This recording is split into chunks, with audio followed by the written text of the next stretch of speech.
Hello friends, आज के हम इस वीडियो में बात करते हैं सबसे पहले क्लास 12th मैट्रिक्स के बारे में कि मैट्रिक्स क्या होता है। तो सबसे पहले हम मैट्रिक्स की डिफिनीशन से स्टार्ट करते हैं। मैट्रिक्स का डिफिनीशन यहाँ लिखा हुआ है, a set of mn numbers arranged in the form of rectangular array consisting of m rows and n columns is known as matrix of order m cross n. Matrix is denoted by a b, मतलब matrix को हमेशा हम capital letter से denote करते हैं। और matrix का definition हमारा ये बोलता है कि यदि कोई मैट्रिक्स है m क्रॉस n की, तो उसकी जो एलिमेंट होगी, नंबर ऑफ़ एलिमेंट जो होगा वो हमारा हो जाता है mn, मतलब जिसको हम रो के फॉर्म में और कॉलम के फॉर्म में, दोनों के फॉर्म में लिख सकते हैं, तो उसको हम बोलते हैं मैट्रिक्स। अब ऑर्डर ऑफ मैट्रिक्स की बात करते हैं। जैसे ये पहला रो है, उसमें एलिमेंट है A11, A12, ऐसे ही डॉट डॉट डॉट कहाँ तक है A1n। अब जो दूसरा रो है A21, A22, ऐसे ही डॉट डॉट डॉट A2n तक। ऐसे ही हम लास्ट वाले रो की बात करते हैं, वो है हमारा AM1, फिर दूसरा यहाँ पे आ जाएगा element AM2 dot dot dot AMn। ये हमारी जो मैट्रिक्स है वो m क्रॉस n की है। इसमें जो ब्लैक पेन से डिनोटेड है वो हमारा डायगोनल एलिमेंट है, ठीक है। इसमें number of elements in m cross n matrix में कितने हैं, mn है। अब हम बात करते हैं टाइप ऑफ मैट्रिक्स की। मैट्रिक्स कितने टाइप का होता है?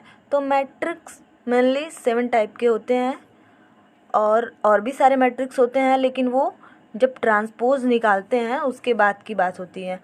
तो पहले हम 7 मैट्रिक्स के बारे में पढ़ते हैं। पहला जो मैट्रिक्स है वो है कॉलम मैट्रिक्स, दूसरा है वो रो मैट्रिक्स, तीसरा है स्क्वायर मैट्रिक्स, और चौथा है डायगोनल मैट्रिक्स, पांचवा है हमारा स्केलर मैट्रिक्स, और छठवां आइडेंटिटी मैट्रिक्स, और सातवां है जीरो मैट्रिक्स। सबसे पहले हम कॉलम मैट्रिक्स की बात करते हैं। कॉलम मैट्रिक्स क्या होता है? कॉलम मैट्रिक्स, यहाँ पे डिफिनीशन लिखा हुआ है, the matrix in which only one column exist is known as column matrix. मतलब ऐसा मैट्रिक्स जिसमें कम से कम एक कॉलम हो, तो उसे हम बोलते हैं कॉलम मैट्रिक्स। जैसे एग्जाम्पल लिया है हमने, A = 0, √3 - 1 4, और ये हमारा जो मैट्रिक्स है वो 4 क्रॉस 1 ऑर्डर की है। 4 का मतलब रो कितने हैं, 4 हैं, और 1 का मतलब 1 कॉलम, ठीक है। अब आगे चलते हैं, रो मैट्रिक्स क्या होता है?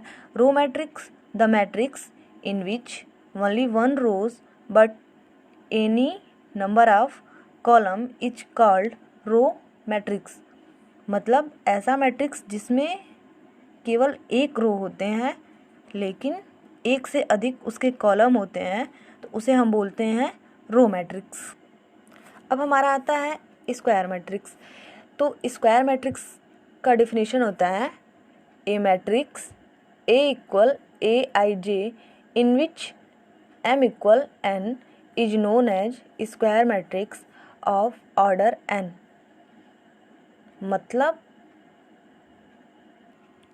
मतलब अगर हम कोई सा भी मैट्रिक्स ले लें लेकिन उसकी जो ऑर्डर हो वो सेम हो, मतलब जो m की वैल्यू हो वही n की भी वैल्यू हो, तो वो हमारा होता है स्क्वायर मैट्रिक्स।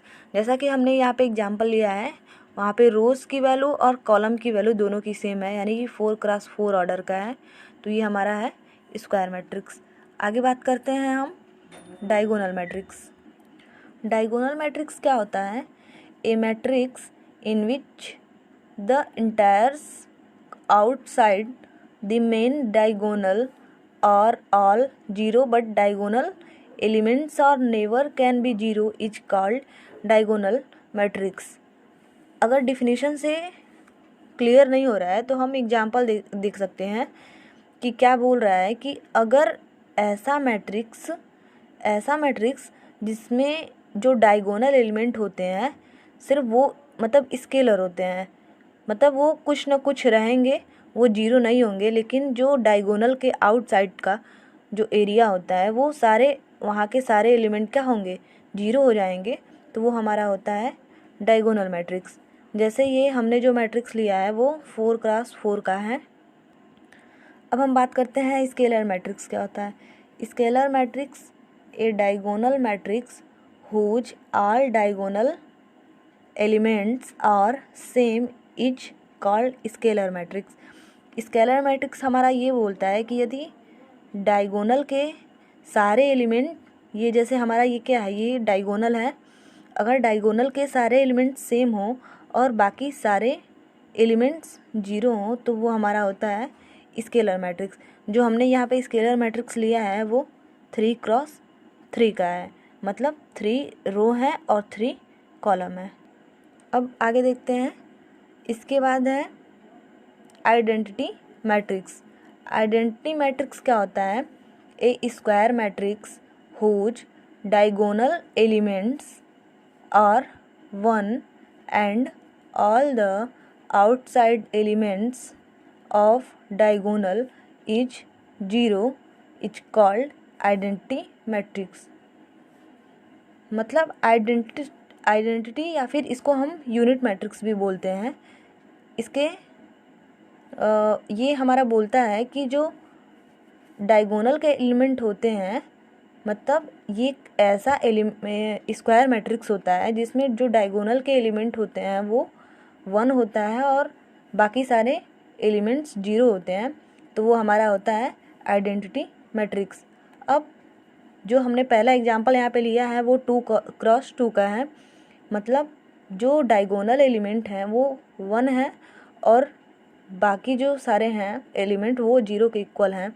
अब दूसरा एग्जांपल हम लेते हैं 3x3 का एक मैट्रिक्स है जिसमें जो डायगोनल के एलिमेंट हैं, जो 3 एलिमेंट डायगोनल के हैं वो 1 है और बाकी सारे 0 हैं। तो ये हमारा होता है आइडेंटिटी मैट्रिक्स। अब नेक्स्ट क्या आता है हमारा जीरो मैट्रिक्स। जीरो मैट्रिक्स को हम लोग एक अनदर नाम से भी जानते हैं, उसको बोलते हैं नल मैट्रिक्स। तो इसकी डिफिनेशन क्या होती है, the matrix in which all the elements are zero is called zero या फिर नल मैट्रिक्स।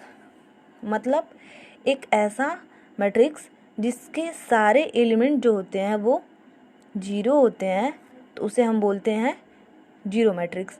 लेकिन जीरो मैट्रिक्स के लिए ये ज़रूरी नहीं होता है कि वो स्क्वायर मैट्रिक्स हो, वो किसी भी टाइप का मैट्रिक्स हो सकता है। जैसे हमने एग्जांपल लिया है यहाँ पे 2x2 का, और जो सेकंड एग्जांपल है वो क्या है 2x3 का। तो जीरो मैट्रिक्स के लिए ज़रूरी नहीं होता है कि जो m और n की वैल्यू सेम हो।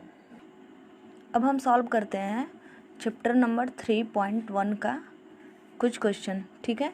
जैसे में हमारा पहला क्वेश्चन है, ए इक्वल दिया है, एक मैट्रिक्स दे लिए है, उसके लिए बोला है अवयव की कोटि, मतलब ऑर्डर ऑफ मैट्रिक्स, अवयवों की संख्या मतलब नंबर ऑफ एलिमेंट्स, और दूसरा दिया है एलिमेंट्स फाइंड करनी है A13, A21, A33, A23 और A24, ठीक है। तो चलिए हम इसको फाइंड करते हैं। सबसे पहले हम मैट्रिक्स को लिखते हैं A इक्वल जितना दिया है, फिर पहला क्वेश्चन पूछा है अवयव की कोटि यानी कि ऑर्डर ऑफ मैट्रिक्स। तो हमने पहले बताया था कि अगर ऑर्डर निकालनी होती है तो पहले क्या करते हैं, रो को काउंट कर लेते हैं। इसमें कितने रो हैं 1 2 3, 3 रो हैं यानी कि 3, और कॉलम कितने हैं 4, 1 2 3 4 यानी 3x4, यानी इसका जो ऑर्डर हो जाएगा कितना हो जाएगा 3x4। अब हमारा नेक्स्ट क्वेश्चन है अवयवों की संख्या मतलब नंबर ऑफ एलिमेंट्स। टोटल इसमें कितने नंबर हैं, पहला है 2 है, 5 19 -7 35 -2 5/2 12 √3 1 -5 17। मतलब टोटल, अगर टोटल को लिख लेंगे फिर काउंट कर लेंगे तो वो कितना हो जाएगा 12, ठीक है। या फिर अगर हम नंबर ऑफ़ एलिमेंट्स निकालनी है तो जो रो और कॉलम की संख्या होती है उसका हम मल्टीप्लाई कर देंगे तो नंबर ऑफ़ एलिमेंट्स फाइंड हो जाता है। अब तीसरा क्वेश्चन है अवयव A13, A21, A33 मतलब इन सब की वैल्यू फाइंड करनी है। चलिए सबसे पहले हम फाइंड करते हैं A13 की।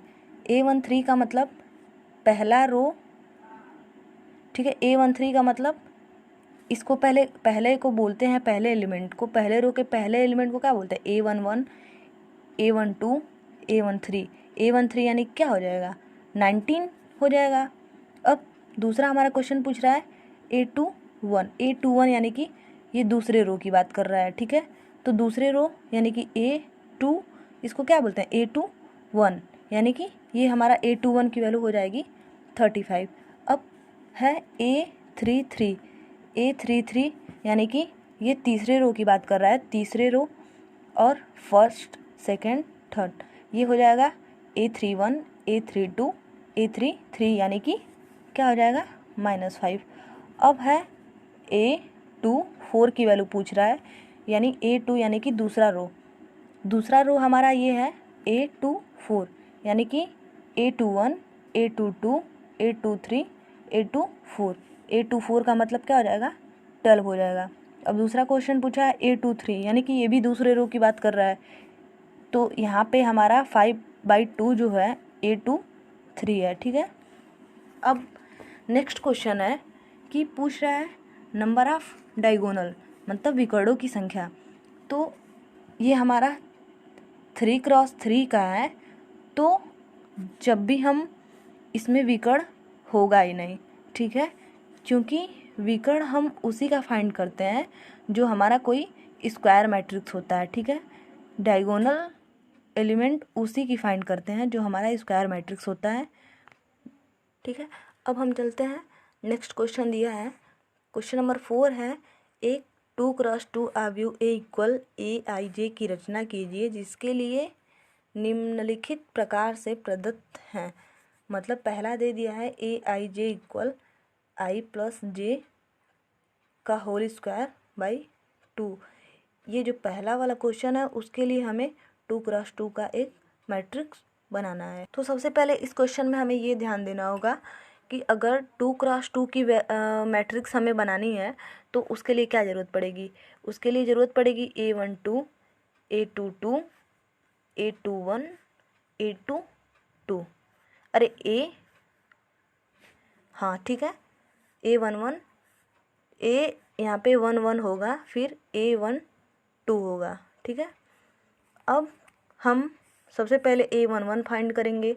A11 यानी कि I की वैल्यू 1 है और J की वैल्यू भी 1 है, यानी कि इसी जो ये फॉर्मूला दिया है उस पर हम रख लेंगे I की वैल्यू भी 1, J की वैल्यू भी 1। अब इसको हम करेंगे, यहाँ पे 4 आ जाएगा, 2 यानी कि 2। अब दूसरा क्या फाइंड करना है? A12 फाइंड करने के लिए मतलब I की वैल्यू 1 है, J की वैल्यू 2 है। अब इसका स्क्वायर करेंगे बाई 2, 2 + 1 3, 3 का स्क्वायर 9/2। अब A21 फाइंड करना है। A21 यानी I की वैल्यू 2 है, J की वैल्यू 1 है, स्क्वायर बाई 2, ये भी वही है तो 9/2 ही आएगा, ठीक है। अब हमारा क्या फाइंड करना है? A22 फाइंड करेंगे। I की वैल्यू भी 1 है और J की वैल्यू भी, अरे I की वैल्यू 2 है, J की वैल्यू भी 2 है, स्क्वायर कर देंगे बाई 2 यानी कि ये 4 हो जाएगा। अब 4 का स्क्वायर करेंगे तो